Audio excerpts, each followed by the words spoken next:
Assalamualaikum mbokk yi ñu ngi leen a nuyu di leen dalal si beneen jotaay Gambia Football Show on the Jollof Football Bantaba YouTube channel. I am your host Chama. Duñ def dara rek dool apologize because it has been a couple of weeks since we last came here.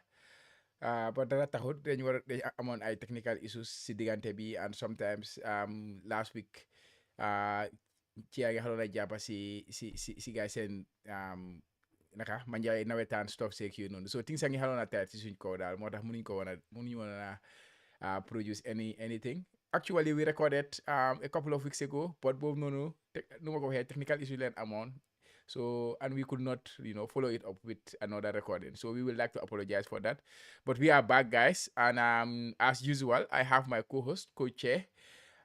Coach Che, nuyu naa la.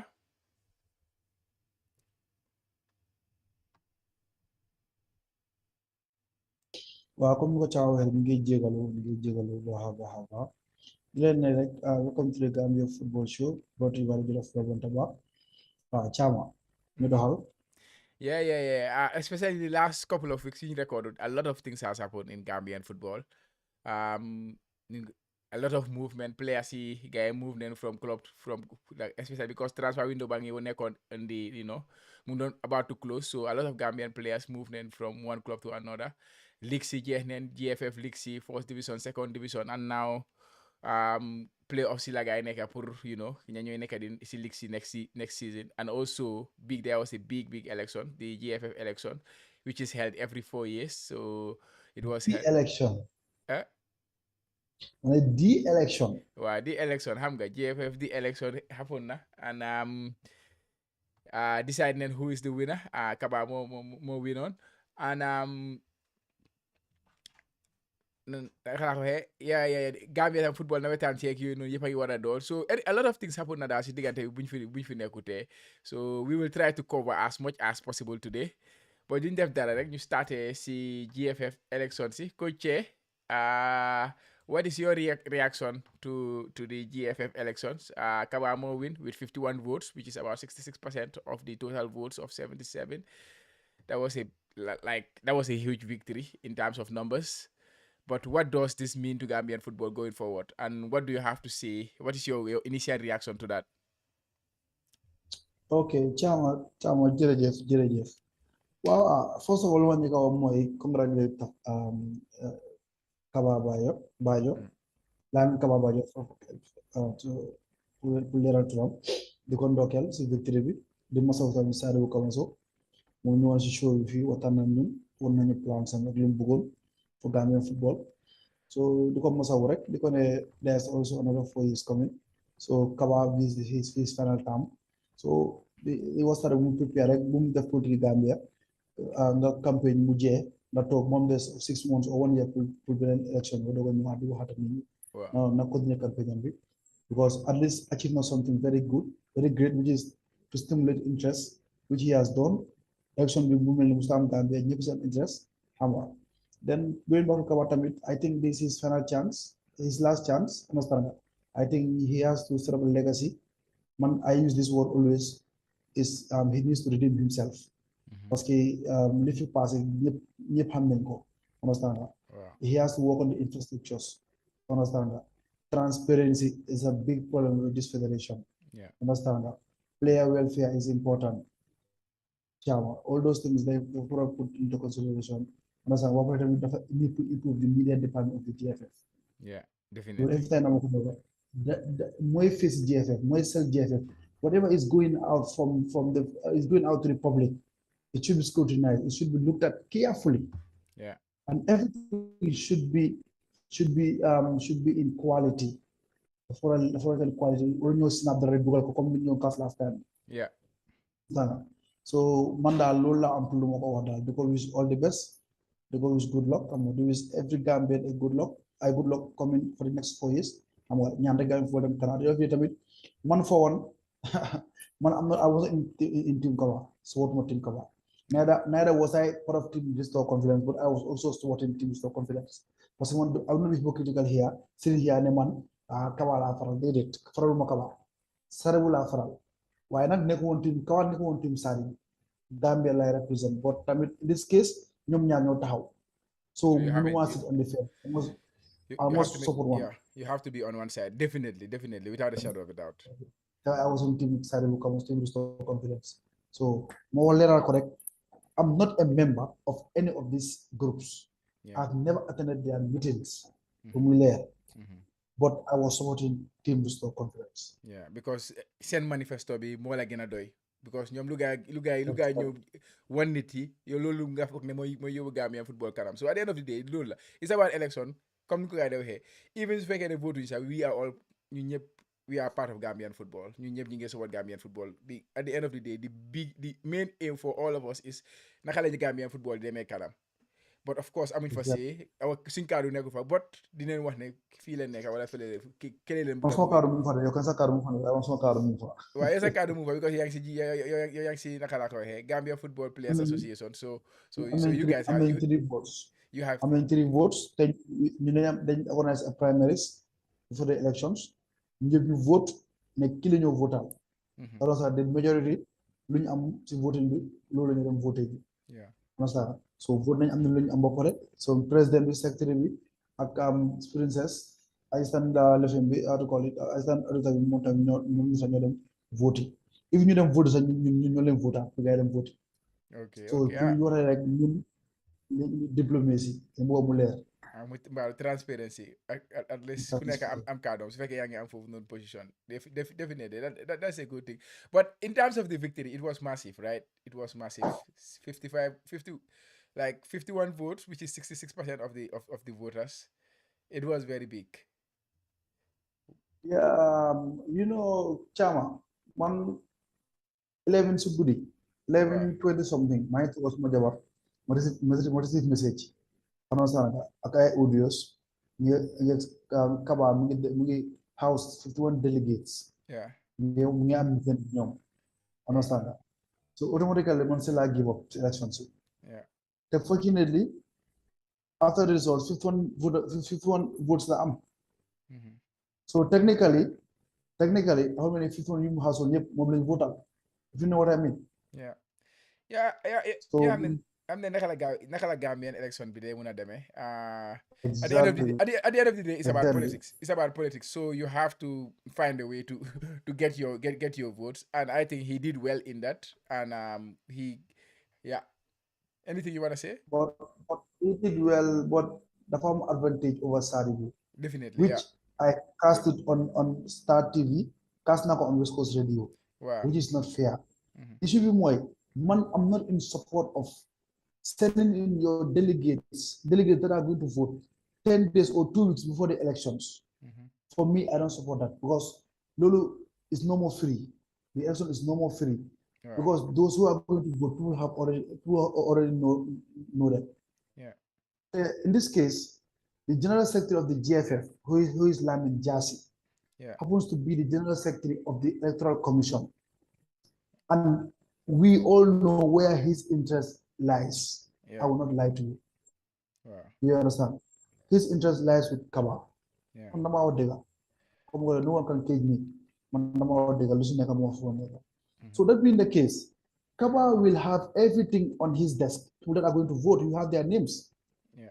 The cast on Saturday, on Tuesday, noon, players also noon. Honestly, they want to vote. He called them to his office, which I was expecting. Because of he has everything. Yeah. Understand? So Saddam do not have that privilege. That privilege, definitely, yeah. Understand? So already I'm the edge over him. Absolutely. So when I believe that the commission should have been completely independent. Yeah. That's election no lower to be honest, yeah. Exactly. No staff in the GFF should be part of the electoral commission. Absolutely. To me. 100%. I cannot agree more. Yeah. Because as far as there is someone inside, bro. Yeah. So level Kaba, so started like just start with information. Still now do fair. It's just fair, exactly. So either way, there is gonna be some labaj dina fa am dal. No go ahead. Exactly. It should be completely independent. Yeah, definitely. But anyways, let's talk about the the next 4 years. Like yo, wax nga fi affaire yi last 4 years yi or last 8 years yu ñu am Kaba si Gambian football. Wax nga about the problems yan leen face. We have the infrastructural problem. We have the like the status of the league. Naka la nekk di demee ñu ngi am foofu issue. Even in terms of media bi, like noo ko waxee media bi tam they have a very strong problem there, which we always come here and we always highlight. Ne, there is an issue there. And in terms of even swing national teams, swing football teams, we had issues there. We can remember what happened during the African Cup of Nations. Prior to the African Cup of Nations, we had a lot of problems. So it's gonna be a very challenging next 4 years for him to come knock over here to redeem himself, because this is the chance he have. He have another 4 years to make it better. Understand? Waxuñ ne defutoon dara lu baax si diggante boobu noonu de xëj na def na fa dara lu baax, but suñ ko munee suñ ko waroon a evaluate over the course of the last 8 years, I think mistakes yum def wala shortcomings yu am were way more than the good things that we do. So what do you think he can do over the next 4 years to make his legacy?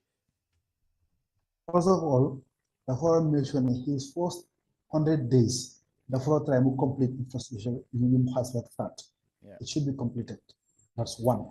Secondly, Mustrada the league by communicating a professional league. Yeah. That's second. Thirdly, the foreign communicate media department dañ leen war a teg ci table ñoom yëpp ñu address issue bi. Yeah. Understand? You improve the media. Improving media means you have to improve everything. Add more media personnel. Understand? Yeah. Graphic designers. Yeah. Understand? Edit, producers, audit, editors. All those things they want to add. Now I'm saying studio, because then what I'm a weekly show, Gambian show. Comme ñu lu ñoo def nii. waaw ñoom ñoo ko war a def. boo xam ne benn dafa war a nekk boo xam ne national league bi la. Yeah. yow la am ñaari show benn show bi should be the national league. Because léegi with 11 sports gars yi ngi stream games yi, so war nañu mën a am highlights of the games. Yeah, talk about them. Understand? So mën nañoo am league bi wax about league results, standing seeg, understand, leading goal scorer seeg, regular cards, update nañu about the league. Then ñu am beneen boo xam ne loolu show rek la moo nekk highlights show la moo nekk of the weekly games. Yeah. Wane videos yi. Yeah. Then ñu am the foreign based players. Ndax nit ñi ku bëgg a xam anything current about Gambian football rek, so du duggee GFF rek di nga ko fa am. Wow. And if that being the case, you are marketing the league, then you will attract sponsors. Let them go to government. Okay, well then this is the problem that we are facing. Because of the structure of the government structure you take on tax, tax rather, more than difficult pour nga gis ku ñëw on board dafa sponsor league bi. So from you are government ñu wéef yene yi ndax ñu mën a am sponsor in sports, which déggoon naa Kaba mu si doon wax, which is very important, war na see gën a déggoo ak government. Then ñu ñëwaat tamit player welfare dafa important, parce que all these positions that they are getting, Kaba ñu ko nominated as the WAFU a president, kii lii kii léeg, even the GNIC ñu ngi nominated guys di nga am international appointments. Te lu tax ñu am ko, ñi tax ñu am ko, they are suffering. Players are suffering, Chama. Athletes are suffering, Gambia. Gina Bass and the others and the likes, they mun train Gambia. They have to go all the way to Senegal to train. Not prepare seen bopa. Understand? So all these things am nga daf ko war a bàyyi xel mu try mu defar ko. Understand? Then the most important thing which will make him free, nga xam ne kenn du ko jiñ dara, mooy transparency. Yeah, but for one I go get sax. Yeah, no, but there should be activity reports. Whatever engagement the GFF you work, after that there should be a report. Yeah. That will clear them. Then they cover coordination. Lilen yangon nyan ni halis, ni non donate halis. Okay, bring a new when you lingen spend, lingen dese, li ni understand what is going on. There are certain things you don't need to tell it. What you are saying is people must know, because boo xam ne nit ñi dañ dem ba dugal seen xaalis they have the right to know. Yeah.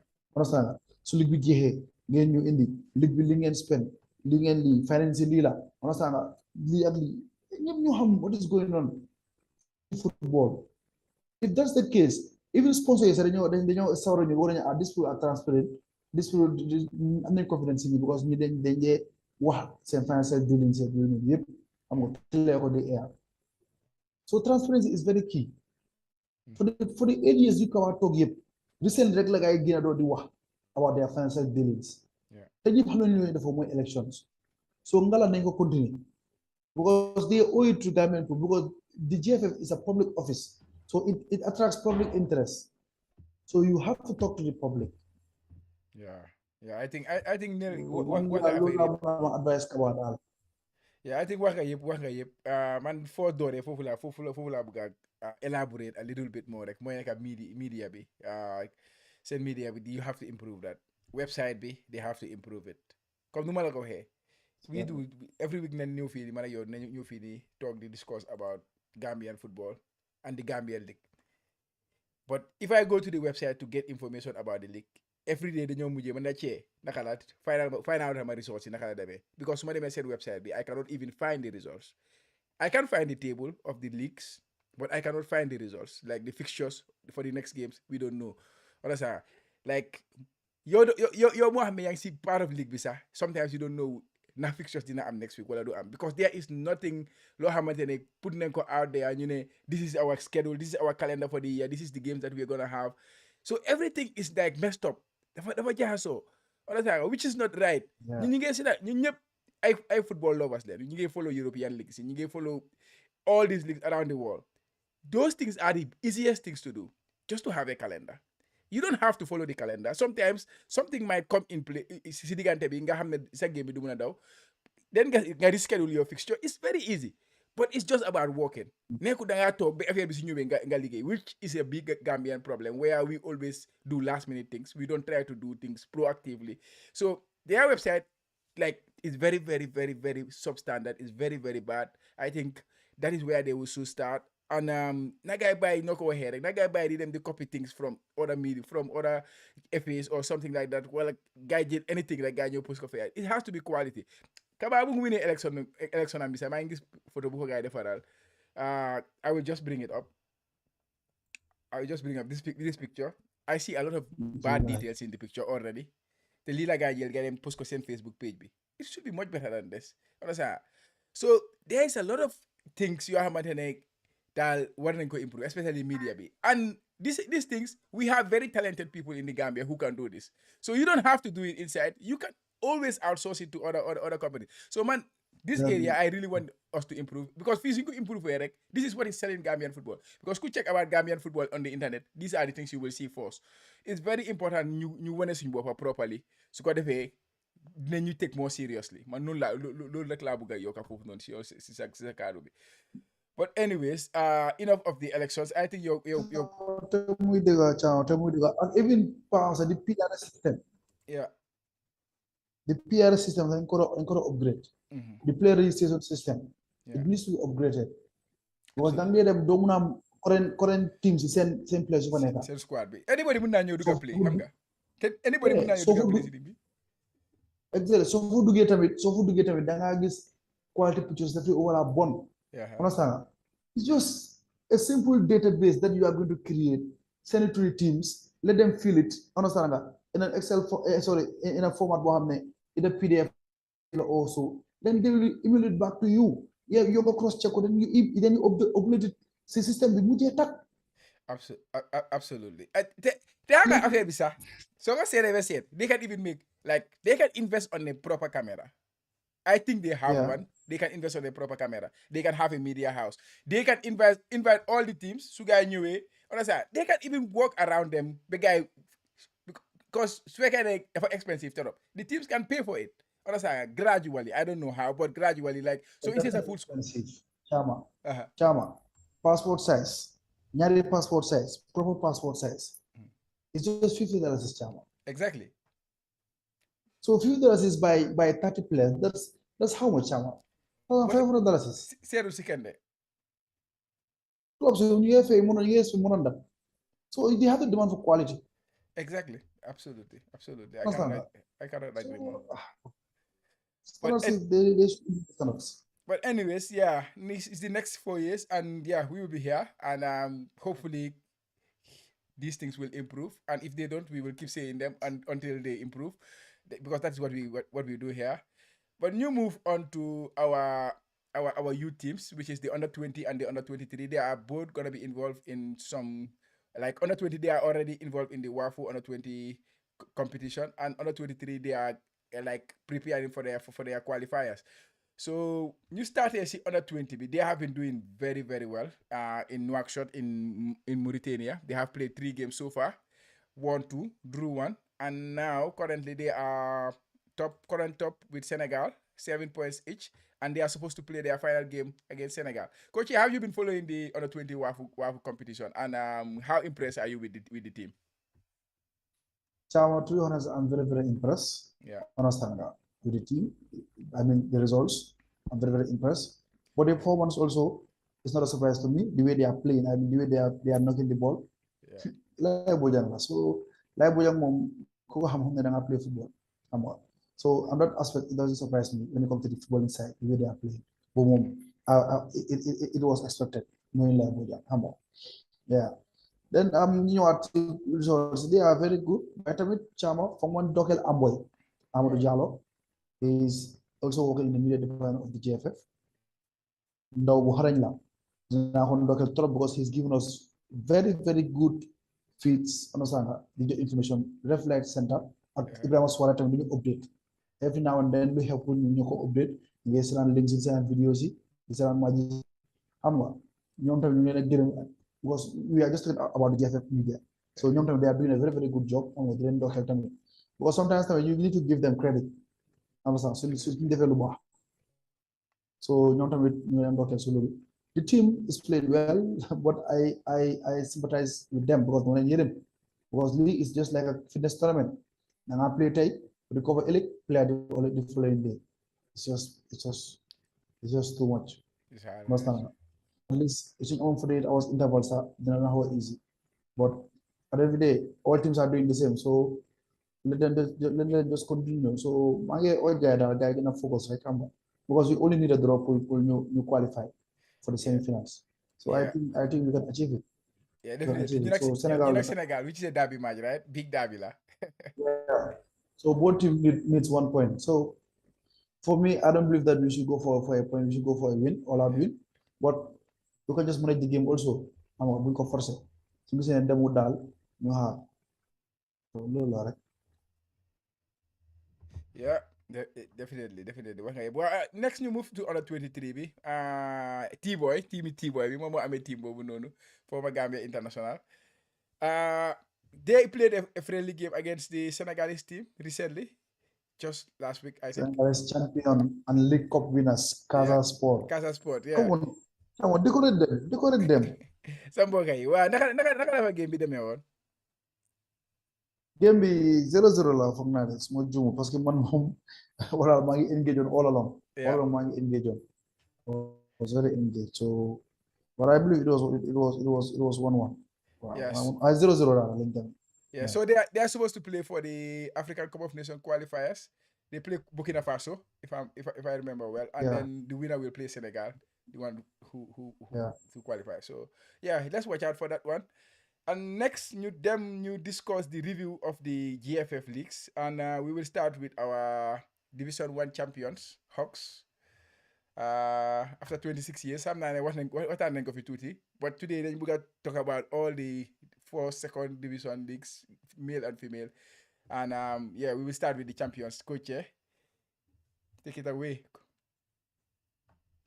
Waaw Sa boy si. Chama. Waaw suma gaay. Suma gaay daal ñu ngi nii rek dina leen dokkeel rek tamit once again rek waaw. Dina ñooy champion si am nga Real de Banjul came second, Steve Biko came third. Yeah. So ñu si relegate ñi ñoo relegate Ports and this team again. Ports ñoo relegate sa Chama. Ports ak Elite United. United ñoo relegate. Gamtel playoffs. Understand? They were teamed up with BK Milan, Diva Oil, okay, and also Immigrant, one thing lower. Bombada. Is it immigrant? Bada. Yeah, So unfortunately for Gamtel, they've made it back to the first division. yeah, So I see they've remained rather in the first division yeah. by winning their playoffs games. So which means that Diva Oil had to Diva Oil, Namula Gamtel do. It's a final. Bombala tamit became tamit moving comeback. So they are still going to remain in the second division. Hopefully they adjust themselves and go back to the first division. Yeah, definitely. Comme ni ko waxee rek, champions Hawks, Real de Banjul and Steve Biko, second, third, and then Walidan, they finished fourth. And GPA, Gambia Port Story, used to be a huge team in the Gambian League for a very, very long time. They are going down to second division. Elite United as well. And the teams that are coming up into the first division are the champions, PSV Weringara and Greater Tomorrow FC. They are the two teams that will be coming up. PSV Weringara, they have been a very like consistent team, I would say, because I think they lead the second division for a very, very long time, and they were always in the top two throughout the season, which is a very impressive season, right? Definitely. Now they have a very, very good scene, and they have a very, very young squad. Kudos to Van Nistelrooy, their coach. So Yeah, kudos to him. He has done a very, very good job. So mooy loolu daal ñoom ñoo egg comme ñoo ko waxee rek ak Greater Tomorrow. I think waxtaan nañu tuuti seen affaire. yeah. Congratulations to them tamit. Ben and his team. They've done well. So team su relegate tamit Chama gis na fu ma waxoon nag. Well, check it. Go ahead. Ouagadougou dañu Uh, relegate ak what one I said? team Red Hawks What I said? ak ñu dëkkee si ndox bi. Uh, what I said? Respect. I great Hawks boy. Sa boy si. Waaw. But I'm an Chama is opportunity like because three teams are them down, right? And then we have the triangular to come. So how does that work? Because triangular be three teams lah. Does that mean Red Hawks they can am chance pour stay, they can am pour play playoffs? non triangle bi Chama three teams la moo nekk moom West Coast lañ jël KM ak Banjul Wow. ñoom three lañ boole. Mm-hmm. Brother Jones ñu boole leen ñoom tamit. Mm-hmm. Understand nga so region seen area ñaar ñoo faa ñëw. Wow. Then KM Banjul ak fii nii ak West Coast kenn moo faa génn. So because TMT ñoo win Banjul the champions of Banjul third division. Universal KM ñooy champions yi. Then nga am ñi de what's already name again sax champions West Coast yi. Chama dimbale ma waaye West Coast. Well, seen champions yi. Right, anyways, just West Coast champions. We can go. waaw ñoom daal ñoom tamit ñooy eleven. Wow. ñoom tamit ñoom ñooy eight. ñoom ñooy play triangle bi la so fanaa foofu kenn fa gën a play ñaar make up three so there is no chance for Red Hawks. They just need to go back to Banjul, fight again and come back. And okay, Which and is then always difficult. Gambian football, if you go to that division, it's very hard. my brother, difficult. Because Players there amoon ñu bari dañoo lose. Yeah, players you body, right? Loolu laa bëggoon a wax sax because yeah, they have already tested the first division and the Although second. we have a very, very young team. I mean, for young players, very young players. But you know, Gambia, so has about to this level, to the Buga watch out. Yeah. So you have no game time, no playing time, no have about but you have they play constantly. If team comes for them, my brother, they must go. They will score, yeah, definitely. So that's the reality of football anyway. It's not that they or no, it's the reality. Yeah, it's sad man. Sa boy si kay bi kay dem leen ngeen tryaat rek ngeen seet naka la fa demee ba biir Banjul. Hopefully di ngeen amaat chance. I know it will be hard comme noo ko waxee rek. But yeah, it was a hard luck for you guys. You guys did well in the cup though, so you guys can take heart. Went all the way to the semi-finals of the cup, and yeah, the league was just a bit disappointing in the way it ended for you guys. But yeah, next ñu dem si suñ jigéen ñi ñu starté si jigéen ñi first division bi ñoom tam discuss nañ leen fii Red Scorpions. They are the champions. With Gamtel, Gambia Police Force finishing second, Better William finishing third. And then at the bottom three, you have Abuko United, Birkama United, and Immigration. Coach, can you elaborate on how the first division and the second division women team is going to pan out in terms of relegation waaw and who's going to position bi comme ni ko waxee rek on nga table bi kudos to my wife Choro Nyasi for being the champions again, Red Scorpion. They are the most successful Gambian female team. So comme ni ko waxee relegation bi nag two teams are relegated, and I think you mentioned their names. Birkama So United women unfortunately, and Immigration there's no FC chance women? for them to come back Yeah. in the first division because dañoo yokk teams yi to another two. Léegi first two yi nekk si second division bi, which I think Chama mooy ñaan, is it Immigration? Si second division bi. Waaw first and second ñaan la. Joshua United and Koita FC. Exactly. Joshua Akweta ñoom dañoo automatically. Yeah. Then there is a playoff going on between Future Week versus Greater Tomorrow. Yeah. nga am Presence ak Raptin. Yeah. So ku si win rek ñaar ñooyu ku si win rek da ngaa egg. Wow. But Chama, I have seen something which I need to address. Yeah. Or you need to look at. Yeah. Greater Tomorrow Chama. Wow. They have a male team that just qualified for second division last season and are now in the first division. Yes. They also have a female team doing well in the second division that Yeah. are about to qualify for the first division. Yeah, they are playing the playoffs, right? I think there should be something. We should look at them carefully. Yeah, definitely. They must be doing something good, right? Yeah, and I believe that they need to be looked at and they need support because if a team is achieving such things and team one is very unpopular. Absolutely. In Gambian football because tomorrow team is now. Yeah. If they can achieve these things, this lot with this short period of time, with male and female, there is something. Yeah, there's something positive. Yeah. Fan la guy base Greater Tomorrow. West Coast region. So ñoom si triangle bi la guy jógee guy ñëw kon foofu la guy war a jaar ci triangle bi la guy di jaar from West Coast then guy ñëw to the second division. Now they are already that's I think it's a team that should be looked at, no ko waxee la, because they are doing something very remarkable in terms of naka la guy nekk di éegee. Well, you never know. I'm not going to get dara daal no ko waxee la daal. But anyways, congratulations to Hawks, PSV Weringara, Red Scorpions, and Joshua United for being the champions of the male first and second division. And also, finally, we look at Walidan. They won the FF Cup. They played Birkama United in the finals, and they won on penalties, if I remember well. We also one of the most successful team in Gambian football, right? Walidan.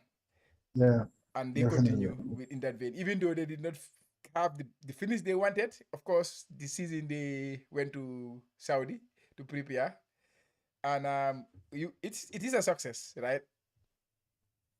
Yeah, for them because normally in the OS they call them Saudi Arabia. Quickly, Saudi. So at least it pays dividend number. Their preparation. Although they had a mixed season. Yeah. Don't seem they were doing well. Later on they went down. After all, they kick up as just last season. And then you see second round they were just doing well. In fact, if I'm not wrong, apart from Hawks and Biko, I think they have the best run in the second round. In the second round of games. Write it down. Yeah. That was a big season for them. Come over here. They had a big season. So congratulations to them for being the and they can build up from there and try and come for the title. Yeah, definitely. I'm sure they will be there in and around the title this time around. You always expect them to be there. Them and Reality Banjul, you always expect them to be there, regardless of how bad they were in the previous season. Football more than known. So I make this kind of pedigree. Definitely top alley. Anyway, I've ordered them. So let's see how next season will pan out. It will be a very interesting one. Any announcement on the date that the league is supposed to start for the next season? or there is nothing like that? Chairman, announcement bu am mooy GFF Uh-huh. has made a publication Yeah. saying that from the 1st of September till the 1st of end of November, Wow. nawetaan will take place. Yes. No, so till the 1st of November, nawetaan will take place.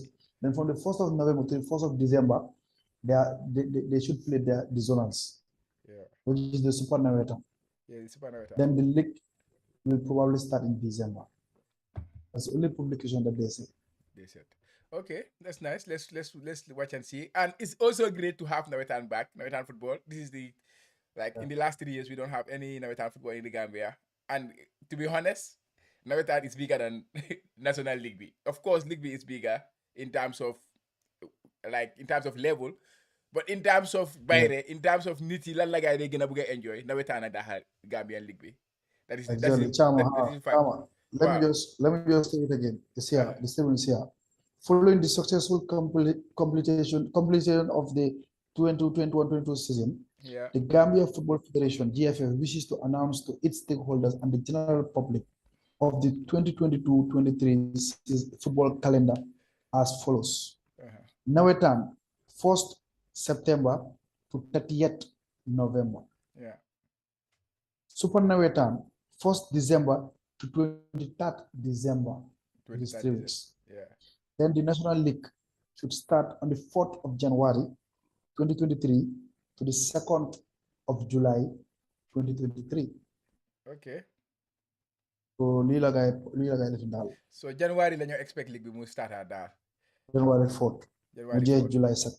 Mu jeex July. Okay. We yeah, Which I hope can be achieved because of the parts pare na because Banjul pare na Brikama pare na Sekunda is pare na.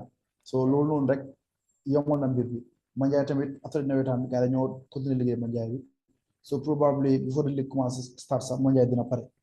So hopefully nañu am Manjai is West Bakaw tamit ak Bakaw xëy na Bakaw Manjai ak Banjul ak yooyu ñu pare. So probably nañu am six fields before the league season commencé. So at least loolu mun na accommodate fixtures yoo xam ne dafa gaawal ligue bi. Yeah, definitely. We need that. Definitely, we need that. So but nawetaan si naka la moo demee because su pitch yi parewut like are they gonna use those what's the deal on the nawetaan? Anyway, zone fu ma la wax ñëpp pare nañ Manjai moom ñu ngi reference ñoo fixé because ñun we made it clear to our stakeholders and the GFF without perimeter fence duñ ko risqué because we've done it during the qualifying round jëleen risque boobu noonu it was very very difficult.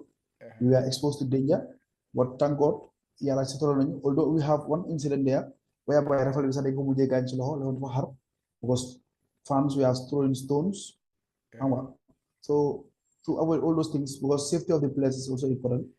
In fact, not only the players but all people that are coming to watch the game, their safety is upon us, the committee. Yeah. So loo xam ne dafa jeopardize their safety that we should look at it carefully. So when we decide the World Cup will be on Saturday on the 10th, we will hold even without the perimeter fence.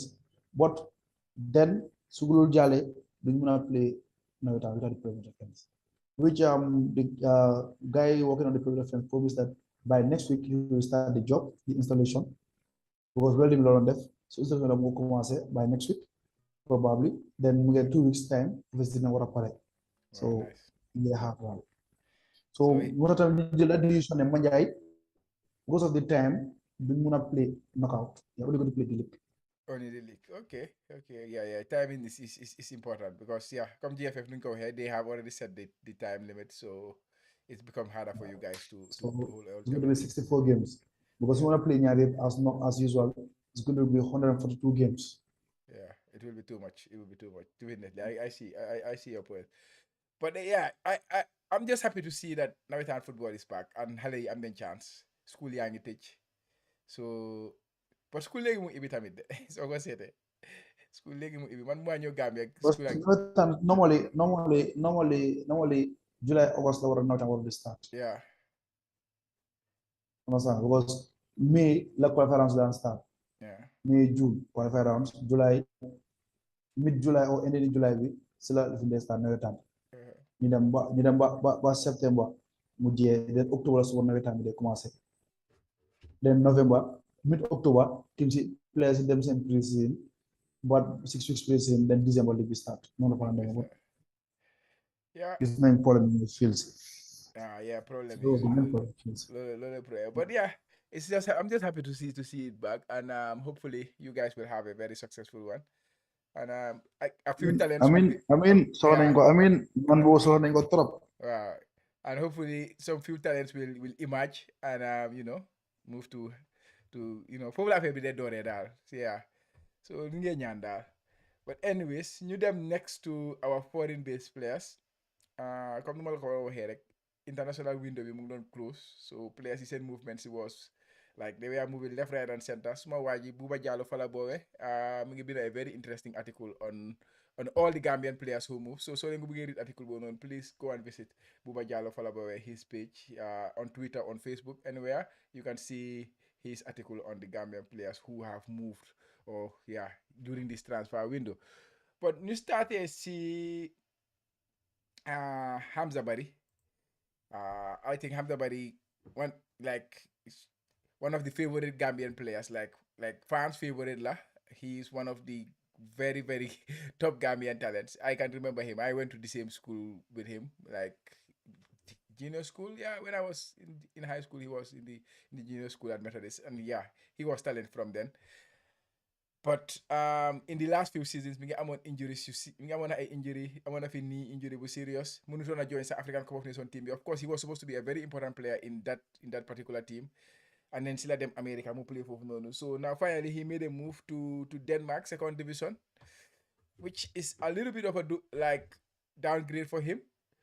But maybe that's the best thing for him to regain his form and move back to the levels that we know he could be. Coach, what do you make of Hamza's move? I think discussing about more a few times here in the show.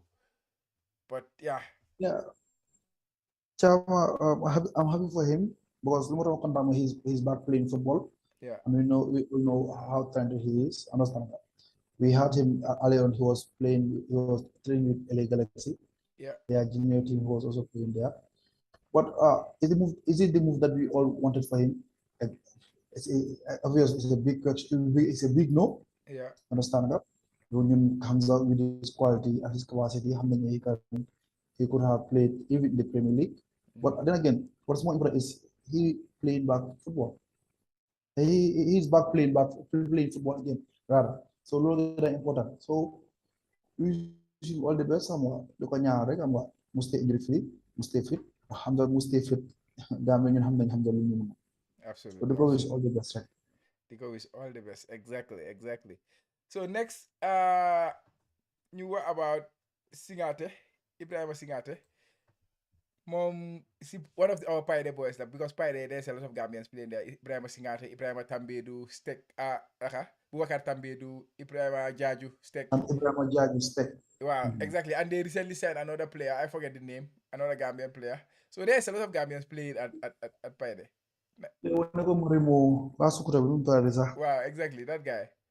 Find that Nickname too. la gëna Yeah. nickname la gëna So, but Ibrahim Singate, mom, I think he was very, very good at Pioneer. Like he joined them in January and he yeah. scored a lot of goals. I think Buba Jallow personally, I think about 28 goals are scored since Boom joined a guy in January. So combine it in their youth teams and in the first team and also in the European Conference Cup qualifiers. He was there. He was scoring goals. He was a fan favorite and he was a very, very important player for them. So it's a big loss for them. Now he moves to Salvia Prague, which is I would say it's a better team. So it's an upgrade for him. Salvia Prague, dañ leen dee dégg ci Champions League bi léegi. So this is a huge move. Czech Yeah. Republic la dem. Mu bàyyi ba Tambie du tam mi ngi over take form nag. Mi ngi score sax si weekend bii nii. So Louis Stalin Chama. They made the right move by going to Europe. Understand the European system, how it goes. Because playing in Europe, playing in the Gambia, is completely different. yeah, You understand? Because Gambia don't have that space to play. But in Europe, you have that space. Understand? So the tactical awareness of our players here is not from way it is approached in Europe. So they need to adapt the way and the way that also understand the coaching, everything is going to be new. So it's good to guide them to a lower league team, next juniors, then progress to the seniors. So at the end of the day, this is Lumo Jur. The talent is already there. Lumo is undoubtedly you can do it down for talent bank. But now when you want to go to the bigger stage in the right way, right manner, and the right attitude, more so take that and make. So we are wishing them all the best. There are many more to come, inshallah. Yeah, many more to We for come. them Yeah, still aneka. One yeah, they are doing well. yeah, definitely. That boy say, how many guys has he called feeding? Because last time we recorded, we discussed about them. You guys play and first game be at that team between us the coach. Yeah, guy Yeah, free, what's it free? Club Wow, Furia. free. Wow, free. Yeah, they are in the third division, like in the third division of Portuguese league, and they went with their played their debut, and they scored 2 goals each in that first game. But after that, guy, young man, want a guy playing in more games. Update you on guy. Yes. After the playing at Santa Clara, which is Uh-huh. the biggest team in the island, you know, Uh-huh. music first division, you know, you score for Mugani. No, Wow, you wow. play the Ganos for first division. They lose 8-0. They lose. No, stuff like they lose 5-1. Uh-huh. 5-1 they lose. But fortunately, no, you may bench start. Beggar Moscow, Muelan Molami Jaju. Guy win first half 1-0. Then second half could change the entire 11. Uh-huh. So Timundu second half then score 5. Wow. Not Timundu in Eko. Then the third game, they won 3-1. Samba scored 2 goals. Wow. Now Samba scored 1 goal rather in that game. So we give them the tally of each scored 3 goals in 3 games. Yeah, Or should I that's it. say 3 goals in 3 halves? Yeah, exactly. That's a good start for them. They are having a very good like preseason or preparation for their season, and yeah, we will keep track of them and see naka la gaay nekk di progress. Yeah. And next new update on suma waji fi suma mbokka bi Mo Baro. Manglon, yeah, they were playing team am bi gaay nga xala ñaaka form a bit nak in terms si league bi la mean Waaye comme keroog yaa ngi tamit doon waxtaane ko loo gis nag loo ñu jos loo gis si gàncax gi yaa ngi doon waxtaane keroog. yeah. Them not study game. While I was a bit disappointed, boy, but they study game in terms of Buma Dugesi because Mingi play quarterfinal be against the other Japanese team, which is Vissel Kobe, Iniesta's team. Guy playing in your team boom non. Guy win game boom non 3-1. Munyo Dugasi game will ever start, Mo ever start, mu score, pero mo assist. Hamga, he was even part of the team of the quarterfinals. Then you play semi-final because we take kosi bench bi. Ma duga fofu non sa di ud Mo Baro si bi stadium mi ma ko gis. Li coach ba ko tek si bench bi. Waye coach bi bu mu ciolé fat Japanese yi leen play leen first 30 minutes yi mu def changes Mo Baro ñoo duga si indi 33 minutes. Dafa change game bi completely. May like su téye bool bi Japanese yi stadium yëpp nga dee dégga because he was so fast. So you make him no the guy he's rapid. He's super rapid. He was a problem for them. He actually they were winning the game 2-1 until the game went to extra time. So it was 1-1 in normal time. So they went to like extra time. My guys is in video. Yeah. The game went to extra time. So 1-1 and yeah. Barrow was really very impressive. They scored in around the second half of extra time around 110 minutes. So it was 2-1 for the South Korean team. And then they had 2 great counter-attacking chances. 2 wonderful counter-attacking chances. And Barrow was the one running on the other side. And this guy, they are number 27 or something, he was holding the ball. It was just a pass, Barrow finished. 2 times it happened. And this guy he failed to pass the ball every time he took the shot. Then eventually in the 120th minute, Japanese delu guy ñu taal leen 2-2 ñu dem penalties. So Barrow dafa joy game bi yëpp la joy. After Paro mënu ta xool Paro noonu sax. But yeah, he played very well. I was very impressed with his He performance. was crying, right? Yeah, he was crying. He really felt it. Even guy boobu noonu Manela. It was just selfish play, to be honest. You can see it. It was very clear. It was very clear. It just was square the ball to him, and then Barrow finished the game 3-1, and you guys are into the final of the Asian Champions League. But he did not do that, and yeah, that's football for you. Naka Iniesta mu doon play. No, Iniesta the previous game bila. Iniesta the previous quarterfinals bila guy play. So it was against against Gamba Osaka. It was a big No, no, game then. no, sorry, I'm making mistake. It was Urawa Reds. Urawa Reds. They are the Tokyo team in Saitama. So yeah, four and one side. But yeah, penalty si guy muni ñoo score nak 3 penalty la guy ñaaka because guy ko doon shooté si away si home end bi te Japanese yi dañ over make noise. It was crazy stuff.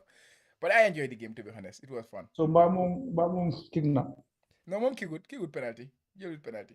Leen lost di ñu score 3 game bi jeex. Yeah, they lost 3, ñu score 3 game bi jeex. But yeah, to be honest, he was very, very, very impressive.